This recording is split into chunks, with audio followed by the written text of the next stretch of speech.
50 বছর আগে পিথুর দাদাজি যখন এই এলাকায় আসে, এই এলাকায় ছিল, বাড়ি বানালো, তখন প্রতিদিন 5টা ভূত তাকে খুব বিরক্ত করত। বিরক্তে অতিষ্ঠ হয়ে পিথুর দাদাজি তার বাবার কাছে গেল, গিয়ে বলল, বাবা, আমার বাড়ির পাশে 5টা ভূত খুব বিরক্ত করে। তার বাবা তাকে বুদ্ধি পরামর্শ দিল ভূতকে কিভাবে আটকে রাখা যায়, কিভাবে আটকে ফেলা যায়। পিথুর দাদাজি তার বাবার কাছ থেকে শুনে পাওয়া পরামর্শ অনুযায়ী 5টা ভূতকে আটকে ফেলল, এবং আটকে ফেলল এইরকম বোতলে। এই যে দেখছেন বোতলটা, এমন বোতলে। পিথুর দাদাজি মরে গেছে 2005 সালে। 2005 সালে মরে যাওয়ার পর এই বাড়িতে পিথুর জন্ম হয় 2017 সালে। 17 সালে থেকে জন্ম নেওয়ার পর পিথু যেমন দুষ্টু তেমন ডানপিটে, আপনারা সবাই জানেন।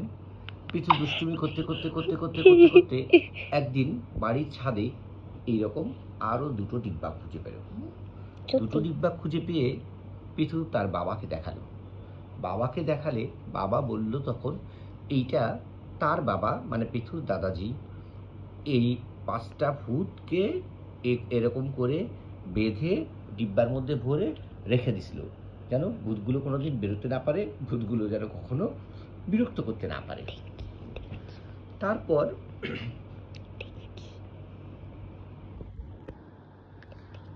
একটা ভূত, তারপরে একদিন পিথু 2টা ডিব্বা এরকম পেল। সেই 2টা ডিব্বা পেয়ে পিথু তার বাবাকে দেখালো। বাবা বলে দিল যে এগুলো হচ্ছে ভূত, তোমার দাদাজি এগুলোকে আটকে রেখেছিল। সেই ভূতগুলোকে বাড়িতে রাখা নিরাপদ মনে করলো না পিথু, তাই পিথু করলো ওই 2টো ভূতকে বাড়ি ছাড়া। কিভাবে বাড়ি ছাড়া করলো? ওই 2টো ভূতকে সে তার মণিমামার অটোতে করে গিয়ে রূপসা নদীতে ফেলে দিল। আমি একটা জিনিস বলবো গাইস, এটা কোনো সাঁওতাল না যে বাবা এতগুলো জিনিস বলছে, এটা কোনো সাঁওতাল না, কেউ কিছু ভেবো না যে এটা টাকা দিয়েছে এটার জন্য কিছু করছি। হ্যাঁ, কেউ টাকা দিয়েছে এই জন্য আমরা করছি এমন নয়। বিষয়টা হচ্ছে আমাদের নিরাপত্তা। আমাদের বাড়িতে কিছুদিন পরে আমরা আরো একটা ডিব্বা খুঁজে পেলাম। পিথু সেই দুষ্টুমি করতে করতে ছাদের উপরে চিলাকোঠায় উঠলো। আজকে উঠে এইরকম আরো একটা ডিব্বা খুঁজে পেল। যখন এইটা খুঁজে পেল, পিথুর বাবা বলল, এটা কিছু না, এটার মধ্যে বালিচুরি হবে। পিথু বলল, না বাবা, এটার মধ্যে বালিচুরি নয়, এটা হচ্ছে দাদাজির 5টা ভূতের মধ্যে 2টা ভূত আমরা পেয়েছিলাম, সেই ভূতের বাকি আর একটা ভূত আছে। এখন ভূতের আগের 2টো আর এখন একটা, এখন হলো 3টা ভূত। 3টে ভূতের 2টো ভূতকে তো সে বাড়ি ছাড়া করেছে, এখন এই ভূতটাকে কি করবে আপনারা বলুন। আপনাদের উদ্দেশ্যে আমরা ছেড়ে দিলাম, এই ভূতটাকে এখন কি করা উচিত? পিথু কি আরো 2টো ভূতকে খুঁজবে, নাকি এই ভূতের মুখ খুলে দিয়ে বাড়ির মধ্যে ভূতের আনাগোনা করবে? আপনারা যদি ভূতের আনাগোনা দেখতে চান তো কমেন্ট করে জানান, আমরা এটাকে খুলে দেবো ঘরের মধ্যে, তারপরে যে ভূত আসবে সেই। আমি আমাদের ঘরের ভিতরে খুলবো না গাইস, আমি খুলবো আপনাদের ঘরের ভিতরে।